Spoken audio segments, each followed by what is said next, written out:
Welcome to Thou Shalt Not Suffer, the Witch Trial podcast, the show that asks why we hunt witches and how we can stop hunting witches. I'm Josh Hutchinson. I'm Sarah Jack, and today we speak with Lori Prescott Hansen and Matthew C.S. Julander about their film, I Be a Witch. The film tells the stories of Lori's ancestor, Salem witch trial victim Ann Foster of Andover, based on actual events and stories told through visions and memories Ann is experiencing during her last days in the Salem jail. Welcome, Lori Prescott Hansen, Salem witch trial descendant, writer and actress, and I Be a Witch film director, Matthew C.S. Julander. I'm Lori Prescott Hansen. I always throw in the Prescott because I live in a small town and there's 5 Lori Hansens just here. My husband and I have been theater artists for a long time. We actually met in a production of King Lear. And we began to do professional storytelling quite a while ago. And we've been doing that ever since.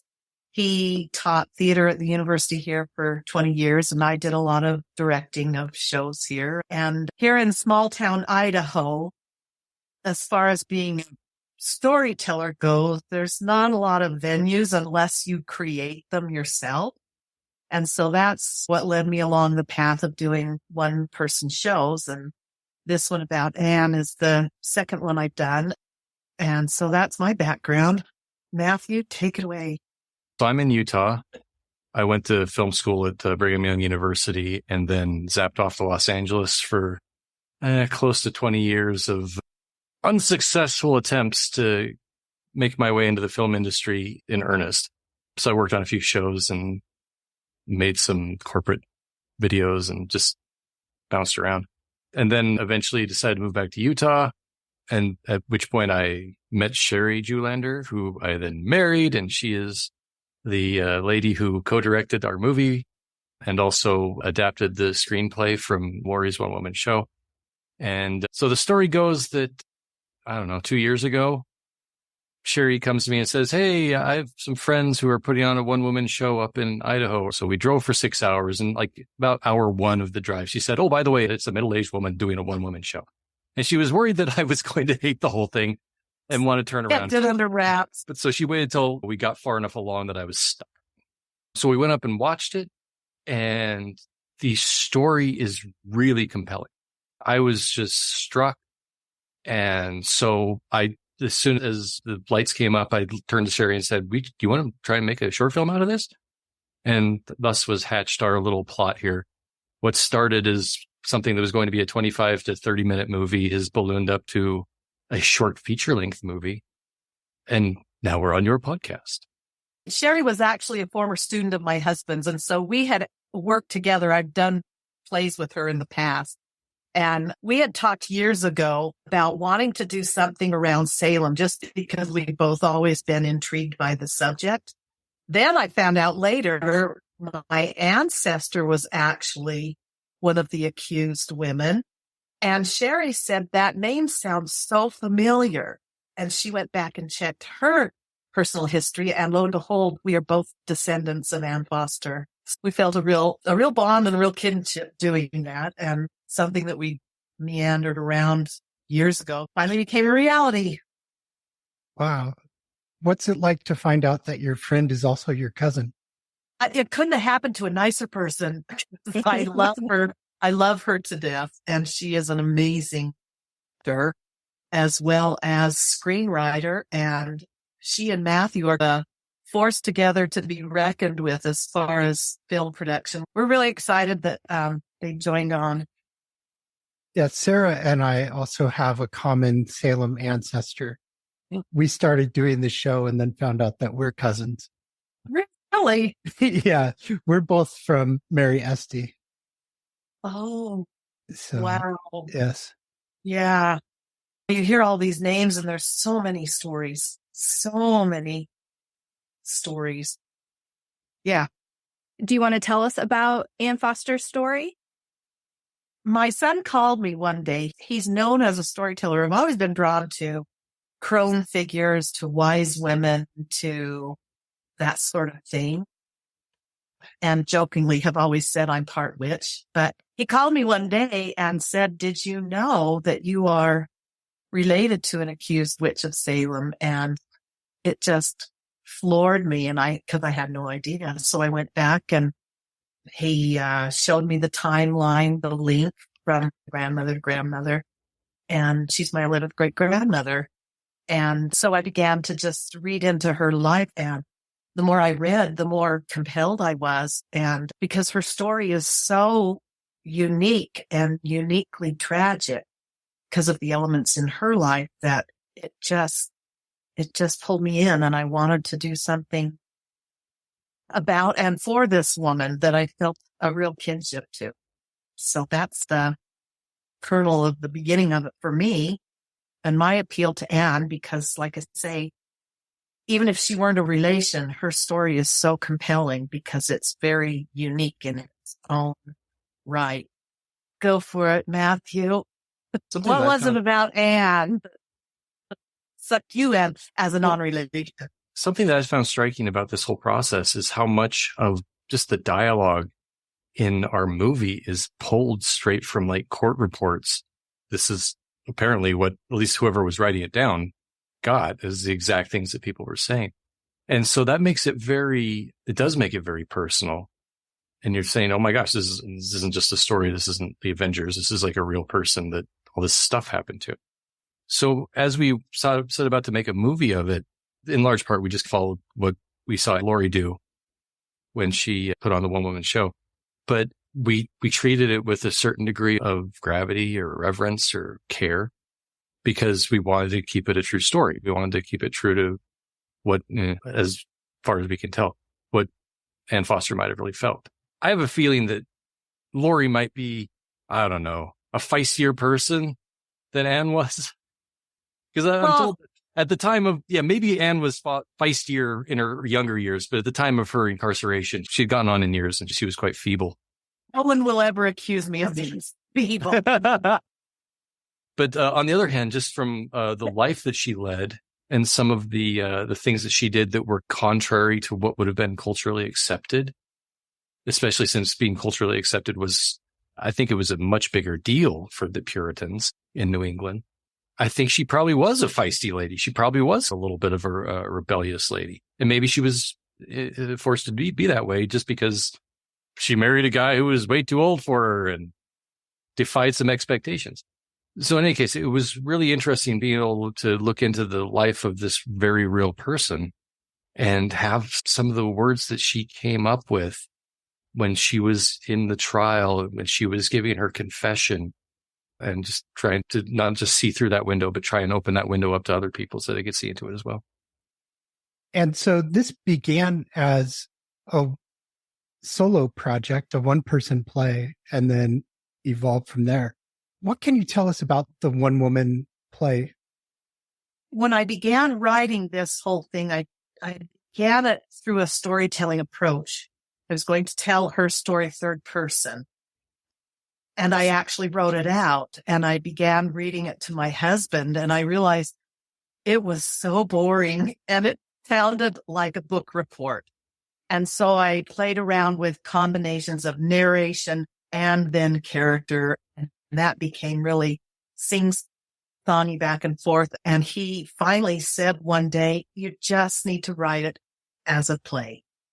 And so I did. I take on other voices throughout the script, but not a lot. It's mostly her own words, my creation, but it's through her voice. And yeah, it was really well received where I've done it. I've only really done it a handful of times, but the thing that really turned the corner for me on writing it was my husband again, who is also a playwright, said to me one day, you're writing it like you're writing about a woman who knows she's going to die. And he said, that's not interesting. You should be writing about a woman who is fighting to live. And that was like a huge light bulb moment for me. And I realized he was exactly right. And that's when the writing really began to flow. And like I say, it was really well received. I was really very proud of it. When Sherry and Matthew came up and saw it and they talked to us about it directly after the show, honestly, I feel such a, not ownership, but such a this is my thing. And I was really afraid to turn what I had envisioned and done over to someone else. And if it hadn't been that it was Matthew and Sherry, I may never have said, okay, you can take this and do what you want with it. But I did, and I couldn't have been more happy. They were true to Anne. They were true to her story. They were true to how I envisioned the show, and they only heightened it with a full cast and fleshed out dialogue and lots of scenes in the jail. And anyway, so that was the metamorphosis of it for me. Is there anything about her history, the story that you want to share today? I could give you like a slight overview of what the story is about. So Anne Foster was in Andover. She was not among the first people that were accused or tried for witchcraft.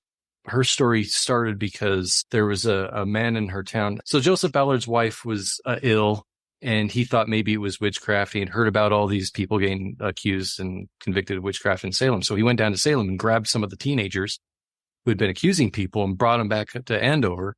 And they spotted Anne Foster and accused her of being a witch. And so then she was dragged in and eventually tried, convicted, and set up in the Salem jail. We basically tell that story. And it was something that's interesting. This is maybe not so much about Anne's story, but it's more about how the way that we tell the story is like structured. When Laurie wrote the script, she wasn't following like the formulaic stuff that they use for, say, like writing screenplays.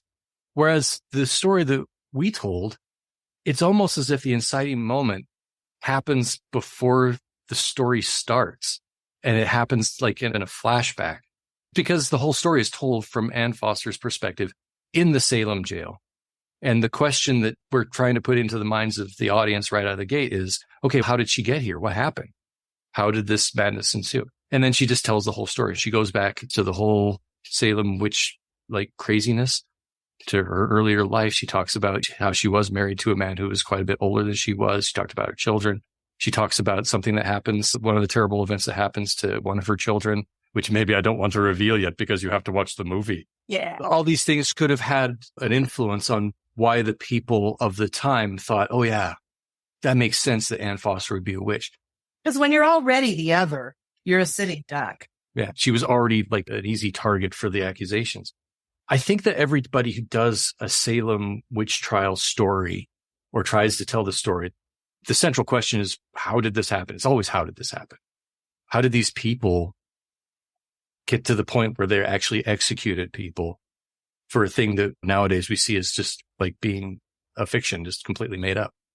And so we try to get in there too. And because we have Anne's personal story and some of the things that she said, we have some of her words, we can say, okay, this is at least the perspective of one person, how she was able to, how she sees it, why she was dragged into it.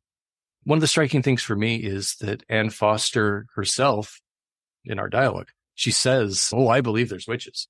I just be not one of them. That's not the exact quote, but it's close. So it's, oh yeah, everybody believed that it was real, but everyone also knew, well, I'm not one though. We even got into the idea that some people maybe started toying with the idea that, am I a witch? Maybe I've had bad thoughts about this person or that person. Maybe I projected some evil onto that person. Maybe that's some witchcraft. Maybe I'm somehow involved. And that's the sort of thing that allowed it to roll. That's one of Anne's lines in it is, can one be a witch and not know it? Which is an interesting question. The most poignant question to me that we raise in the script is a line of Anne's. She's in jail. She's been there quite a long time. And she says, so what do you do with a broken old witch? No one's paying for her to get out. Whether they could or chose not to, we really don't know. She's there for the duration until she dies. Spoiler alert. So what do you do with people like this that are the throwaways? Even though your sentence has been stayed, you're still a convicted witch. That's probably the most poignant question to me in the film, is what you do with a broken old witch. Yeah. And it's maybe not a question that we answer in great detail. It's something that the audience is left to think about for themselves. Because since we stay in her perspective, in her mind the whole time, we don't know why her son Andrew never showed up to pay the jailer's fees. Abraham is the one that paid to take her body. They paid to receive her body. They did not pay to have. You had to pay for everything. You had to pay for your straw. You had to pay for your chains. You had to pay for your food or water, anything. And we don't know if they didn't have the money to pay her way out or whether they chose not to. We know they did not sign the petition that the town raised when everyone had decided enough was enough. Whether they didn't want to bring more attention to her story, or there's just so many questions that we don't have answers to. But we asked the questions. We asked the questions, and we did take a bit of a slant on things because we realized if we're going to do this project, we have to make choices. We can't just have the whole thing be ambivalent. We have to make some choices. I hope they were the right ones, but we'll see. Yeah, I think the creative piece of telling the story is an essential part. I'm really looking forward to seeing what you guys have put together. So are we. Me too. We actually just did our first submission of it. Rough cut. Yeah. It's this close to being done, but we were able to slip it in on a deadline that was important to us. Yeah, it's very close. We actually, the four of us, traveled 3 weeks ago, 4 weeks. We actually flew out to Andover and Salem and met with some people out there, and particularly in Andover, we met with a woman that works at the North Church, which is the congregation Anne would have been part of. We met with the caretaker of the cemetery on the south side of Andover. We met with Jill Christensen from the Salem Witch Museum, and she was very, very helpful and very kind. And in fact, all of them were. And we really hope to be able to do a screening in, I would really prefer Andover to Salem because that's where it began and that's where it would be full circle. So anyway, we talked to a few people and nothing's set in stone, but we're excited. A lot of people don't realize the involvement of Andover, even though Andover had more accused than Salem did. Well, Martha Carrier was from Andover. It's almost treated as an afterthought in some ways to Salem, and I guess that's probably because of the hype. And I think there are many people in Andover that feel those strong still connections to their history. It's striking as we went to the graveyard at the South Church in Andover, and then the cemetery that's up closer to the North Church. When we went to those places and we looked at gravestones, I was struck that very often the people who were buried in the official graveyard, the official cemetery, are what I would now consider the villains of this story. Lots of the judges, but none of the people who were accused of witchcraft, and then who would not cop to it, the ones who would never give up and say, yes, I'm a witch, the ones who actually maintain their integrity, those are the ones that don't get to be buried there. And it's not even sure where any of them are buried, because even the ones that were officially hanged, there's a Walgreens that up the street from, that's where which memorial is it? That's the Proctor's Ledge. The Proctor's Ledge. So they have a sense of, we think they must be buried here or here, but it's not really known. It's the exact situation in Connecticut with their victims and the founders that ran the witch trials and those kind of things. Their statues are there honoring the history, the impact of their history. And we worked on an exoneration project for the Connecticut victims last year, and the state did pass a bill apologizing to the 34 indicted, 11 hanged. Now we're working on state memorial for the victims. And one of the things that we're up against is making room for these accused because there's already all the space is taken by those who have already been buried and honored, and In a lot of cases, are the accusers. they are the accusers. When you started talking about that, I'm like, oh my goodness, there's some other ancient burial grounds in New England. It's the same situation. And just following your Facebook posts and that, I realized that the Connecticut thing has been a passion project for you, a labor of love. And Yeah, it was interesting because there were local Connecticut residents and advocates and descendants who for many years have tried to get an acknowledgement. And then last year when North Andover was working on Elizabeth Johnson Jr.'s exoneration, it was happening during the 375th anniversary of the hanging of Alice Young, who was the first hanged in Connecticut. And it just seems so unfair that nobody knows her name. She has not been apologized to. And it really just fired a bunch of us up. And everything, it was just the right timing. The local politicians there were ready to make an attempt. And so this project, which we've talked quite a bit about in several episodes, it was a passion, and we all came together and found a route to that apology. wow. But now Wow. they need a memorial. There's a few individual bricks in some of the local towns honoring some specific victims, but there's nothing, there's no monument for the history. So that's what's next. We'll see Good. how that unfolds. Yeah, because people don't even really think of Connecticut. That's Salem's story. No, it was all over. Right. Yeah. Connecticut was earlier than Salem and Massachusetts, wasn't it? Yes, it began much earlier, started in Yeah. 1647, Yeah. 45 years before. But Andover also, there's not a specific site to go to in Andover to No. remember the victims from there. And there were, was it 45 or 48 people accused from Andover? A very lot. high number. And Yeah. there's nothing there. There's no plaque. There's no statue. There's no wall or benches or. Something that when we set out to make this movie, making movies can be a pretty, a large undertaking. Although this movie was quite small by comparison to some.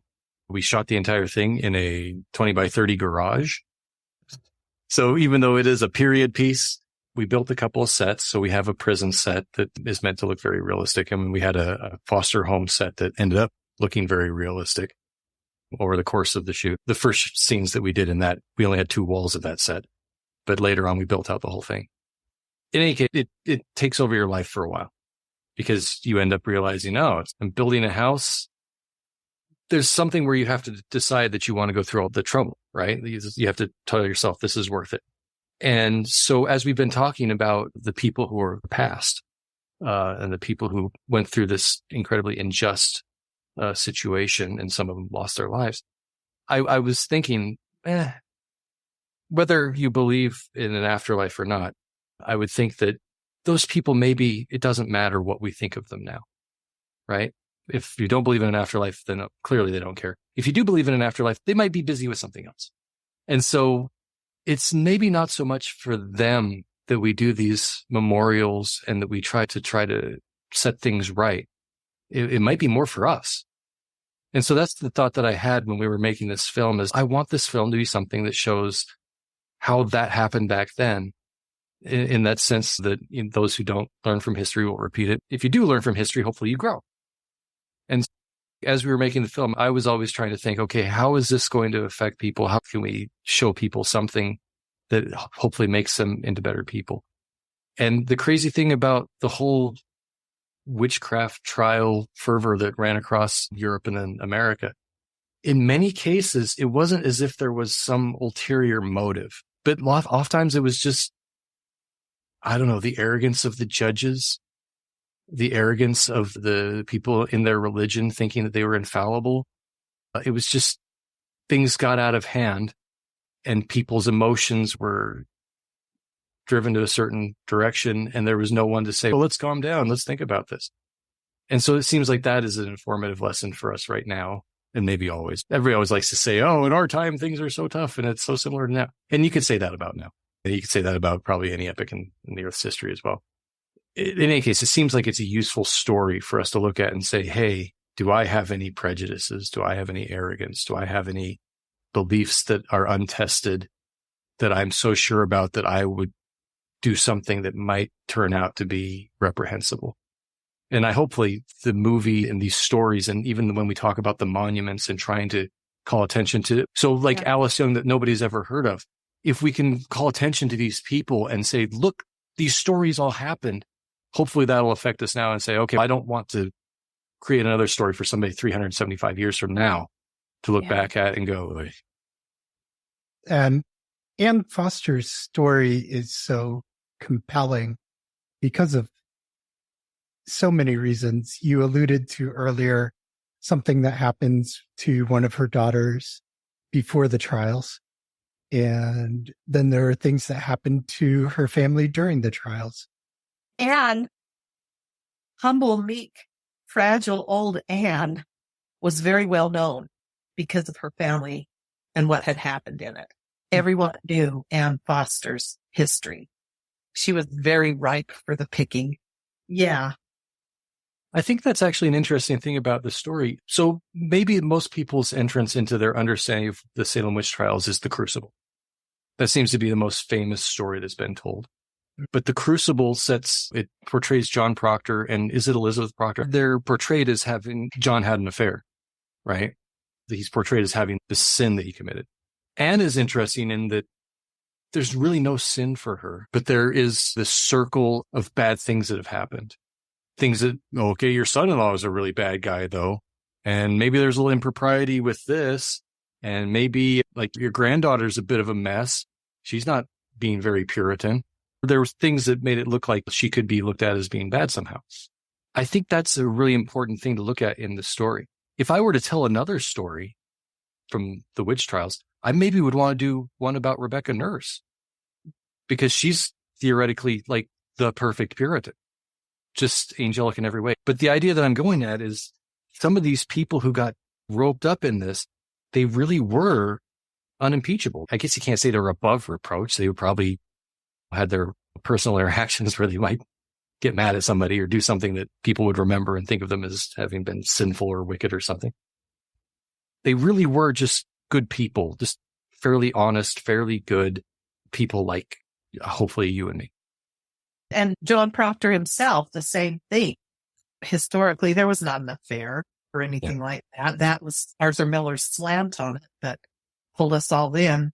John Proctor was unique in that he didn't buy it. And he decided he was going to beat the witchcraft out of, was it Mary Warren? And because he didn't go along with it, he was pegged. The other thing that was interesting about Anne, too, with Joseph Ballard is that was the first time anyone had gone to Salem and literally recruited these girls and brought them back to Andover. And then they singled out Anne, who they already were, who she was. Everyone was. But that was interesting to me, the length that he went to find a witch, to literally go recruit the girls and bring them up to Andover from Salem. That was a major turning point in the course of the witch hunt. That bringing them to Andover, starting that whole, it just snowballed after that. Andover, you had Martha Carrier accused previously to that, but it was limited to her. And then that just opened the floodgates, and they had the mass touch test where they brought everybody in and had the afflicted people touch them to see if that cured them. The touch test, basically, the belief was that when a witch used their magic against their victim, they're transferring this effluvia, this kind of substance from the witch to the victim. And then on contact, the substance would go back from the victim into the witch. A literal Yeah, a literal substance that they could beam at you through the evil eye, or they could get you with an image of you. There were puppets and image magic and spells and curses. So they had a few ways to strike at you. But there were ways to cure. You just had to get really close to the person you thought had bewitched you. So what the part about it that was backwards is they would blindfold or somehow make it so that the witch was unaware of who was touching them, but they would let the person, the afflicted, still be able to see. So when they did these touch tests, the afflicted person would come in, they'd know exactly who they were touching. So if they'd like, oh, it's Ann Foster is the one we're accusing. When I touch Ann Foster, I'm suddenly going to not be afflicted anymore, right? So they could clearly fake it. Whereas Ann Foster didn't know who was touching her, right? So the idea was we don't trust the witches, so we have to blindfold them. But clearly our accusers are perfectly honest, good people, so we don't have to blindfold them. And that's just, you guys are very bad at interrogation. It never occurred to you that maybe the accusers are not being honest. If we're doing the test, either they're being honest or it's one of the possibilities that we should be testing for. And we just blindfold everybody. Or even if they truly believed that the person was bewitching them, they would behave differently around the person. They buy into this stuff. Yeah. They see that person, they fall into one of their fits. Right. And they touch the person believing that's going to cure them, and the fit suddenly stopped. We have tried with the film to be as accurate as we know and as we can be. We all felt, I think, a real sense of obligation to do that. We want to be true to her story. It's sensational enough on its own. We didn't need to hype it up even more than her story already is. To me, it may be the most compelling of that era, her story, because of so much, but I'm also biased. We've talked about how in Andover, it was like a much bigger problem. It's really where it blew up more. I said something that maybe for the listeners, it'd be nice to clarify. I said maybe it was because of Anne. So Ann Foster apparently is the first one to have ever said that there were 307, oddly specific, but maybe she knew that made the story sound more authentic. She said there were some 307 witches in our county, and nobody had ever put a big number on it like that. And so maybe when she said that, everybody's like, oh. And so then the authorities are like, oh, okay, buckle on your swords, boys. We got to go pick up some more people or something like that. That's also something that makes her confession really interesting. And yeah, it is a big turning point again in the witch hunt, because early on, Tituba says there's 9 witches. So they're looking for 9 people, but then the number just keeps growing. And then it leaps with Ann Foster to this 300 some people. And yeah, they really were looking under every stone trying to find a witch in Andover. Was she the first one? I can't remember. Was she the first one in her confession that talked about flying on a stick? Or had someone done that before her? Tituba had talked about it. Yeah. And even that she had cheese in her palate, which I thought was not funny, but like, that's really specific. And you do get the idea too. The question is raised. She was old. She was feeble. She was frail. Did she start to believe these things? Mm-hmm. Was her mind beginning to wander?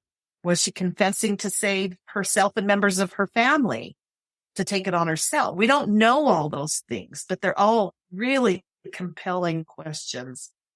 And we do know that people, as you mentioned earlier, were thinking, could I be a witch and not know it? Right. That was a theme that was going through the Andover confessions. Right. People questioning themselves, could I have committed some sin that turned me over to the devil? And could I unwittingly be causing these people harm? Mm-hmm. Unaware. Yeah, people were truly confused about it. It's interesting too, to me, that Anne called out Martha Carrier. She wasn't guiltless in accusing others.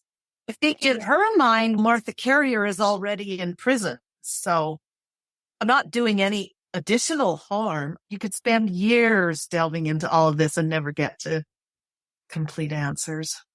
I feel like one of the things when we're trying to figure out how it all happened is this idea of like they had competing virtues. Like one of the virtues was you had to have faith and believe.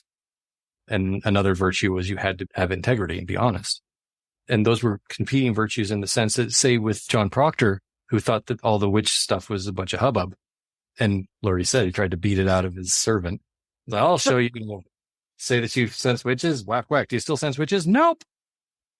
For Proctor to do that, it's like he's saying, okay, so witches, that's a bunch of nonsense, but witches are in the Bible. And witches are something that we all believe is it's tied to the religion. And so is John Proctor like showing a lack of faith and a lack of belief? That means John Proctor is not virtuous. But on the other hand, John Proctor went to his execution and wouldn't say that he was a witch. He never, I don't want to say admitted because that suggests that he actually was. He never copped to it, right? And so in that sense, he had the other virtue of the integrity. So these people who were trying to say, maybe I am a witch. Can I be a witch and not know it? That's their attempt to make those two competing virtues work together. I'm still going to believe, but I don't want to lie. It's a form of like cognitive dissonance for them. But like, that's an interesting and I guess kind of awful way that they had to try to do the mental gymnastics to make it so they could keep all their virtues. That's a really good analysis. And there was so much going on in Andover contributing to the confessions that really most of the people in Andover did ultimately confess, and they were being pressured by their own families to do so because there was a rumor going around that if you confessed, you'd be spared. Be forgiven. You were capable of being forgiven or of repenting. Unfortunately, they did end up convicting a number of people who confessed. But fortunately for them, it was late enough in the game that they were never actually executed. Mm-hmm. But that rumor was going around. And then there was the whole, could I be one and not know it? Everybody's telling me I am a witch. If the magistrate is telling you you're a witch, and he's a reliable guy and trusted and looked up to, and maybe you start believing him instead of yourself. But if you look at that in terms of Anne, she had so much tragedy in her life that maybe this has happened because I am this. And she's old and she's feeble and she's worn down and she's seen so much in her family that's just remarkable. I'm sure she was just, in some ways, just done. I do wonder how she came up with all the details that she came up with. Like the bird that came black and left white, or the dog, the stick, the cheese in the pockets. There were so many like interesting little tidbits. Is it because she was in that kind of feeble place and her mind was just making things up now and she was in fever dream mode?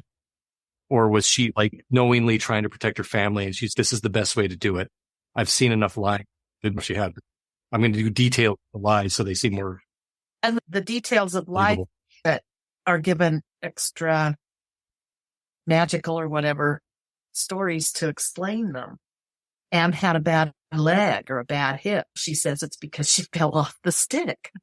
So anyway, just so many things that make it interesting and sad and educational, that we can learn the lessons that we'd ought to learn. We'd be better off for our own futures. Somebody was talking about how dense those forests are. And imagine them without electric lighting, like how there'd be so little that you could see and how everything would be so close. There was the dangers of getting diseases. There was plenty to be afraid of that you couldn't see and wouldn't know was coming, right? And that seems like that also made it rife for people to work up in stories of things and to believe in things that maybe weren't there. It's a really strange place. New England it's to me, a magical place. It's beautiful. It's picturesque. The houses are amazing. I love the styles and all that. I love the toll roads. But it's interesting that such a tragic thing could take place in such a beautiful place. And that happened everywhere. It happened anywhere. And it was the frontier, particularly Andover. It was the frontier. I've camped in the forest near Andover. There's Harold Parker State Forest right there. Mm-hmm. And I spent about 10 days, I believe, in the woods right there. And even today, the woods are so thick that if you're out on one of those hiking trails, it doesn't take long to not have roads and sounds from roads. And so just imagining back then, and coming from England where it's a little more crowded and there'd be some more lights, to this very dark wilderness. It's so hauntingly frightening. You actually have wolves and bears and things that they don't have in England anymore. Yeah, it's just a spooky environment, but so beautiful. So beautiful. At this stage with your project, what is it that you need from listeners, from supporters? We need viewers that give an exposure. That's why we appreciate this podcast so much. It's a huge benefit to us. So we need energy. We are going to try to put it into festivals. And as we do, we'll post about it on our Facebook page and on our website so that anybody who's interested in seeing the film can go see it. So one thing that would be great for us is if you go search for I Be a Witch on Facebook and follow us there. Or you can go to ibeawitch.com, bookmark that and go back to it. You can also go to ibeawitch.com and find your way to the Facebook group from there. And that way, anybody who's interested in the film can keep track of like where it ends up so where they can see it. And then as we start rolling it out and show it in different places, the exposure would be great. If you want to help us with the film, you can, hey, they just said they're going to be in this film festival in North Carolina. Everybody who wants to go see it in North Carolina, and that'd be helpful for us. Eventually, we hope to get it onto a streaming platform. And when we do that, of course, we'll tell everybody where that is. And then it's just a matter of, tell your friends, go watch the movie. And right now they can watch the preview. They can. You can watch the trailer. The trailer's on ibeawitch.com. Little trailer, I have to say. Oh, tickled. We'll have a link to that in the show description to both the Facebook and the website. And as you start to have showings, we'll definitely share that on our social media to help appreciate get the that very word out. much. It's something that our listeners are going to be interested in. We'll definitely be helping promote that as we can. And now for a minute with Mary. Alice Markham Cantor, a freelance writer and a fact checker for the New York Magazine. She is creating a database regarding worldwide witch hunts. Alice uses her writing skills by weaving the common threads of witch hunts from the 1300s to the current day. Alice introduced me to the story of Equal Edit Io, a prosperous woman looked on with suspicion for years, who was accused of using black magic to cause a motorcycle accident at Cross River State, Nigeria. As a result, Equal was brutally murdered in October of 2022. Alice reminded me that there are over 1,000 innocent people killed due to ongoing deadly witch hunts every year. I encourage the listeners to read Alice's story titled, Social Turmoil Has Increased Witch Hunts Historically on portside.org. Check out her profile on the internationalnetwork.org. Thank you, Alice Markham Cantor. You are one powerful advocate. Thank you, Mary. Here's Sarah with End Witch Hunts News. End Witch Hunts urges collective action to end witch hunting practices worldwide. At End Witch Hunts, our commitment is unwavering to actively engage in educating and advocating for the cessation of witch hunting practice. We can do this through the power of collective action. Thank you for already supporting our projects by listening to and sharing our podcast episodes. If you'd like to further contribute, please consider a financial contribution. Your financial support empowers us to continue our education and advocacy efforts. As the holiday season approaches, we invite you to keep End Witch Hunts in mind when considering your charitable gifts. We have donate buttons on our websites. Our latest historical justice initiative, the Massachusetts Witch Hunt Justice Project, is dedicated to securing formal exoneration for those wrongfully convicted as witches in Boston. We are also seeking a formal apology for all documented victims of the Massachusetts colony witch trials. Each of these individuals has a story of innocence, injustice, and life-altering consequences due to false accusations. You can make a difference immediately by signing and sharing the petition. Do so now at change.org/witch trials. If you live in Massachusetts, you can share this project with your legislative representatives and ask them to propose the amendment. If you are a voting member of the Massachusetts General Court, we need you to lead or collaborate on this amendment effort now. Please consider reaching out to the project so that we can support you as you propose or support such an amendment. Please take action, and let's work together to help close a chapter of American history that calls out to us all for answers. Commemorating Goody Glover Day, November 16th. On this day of witch trial memorialization in Boston, we want to highlight the significance of November 16th, proclaimed as Goody Glover Day by the Boston City Council in 1988.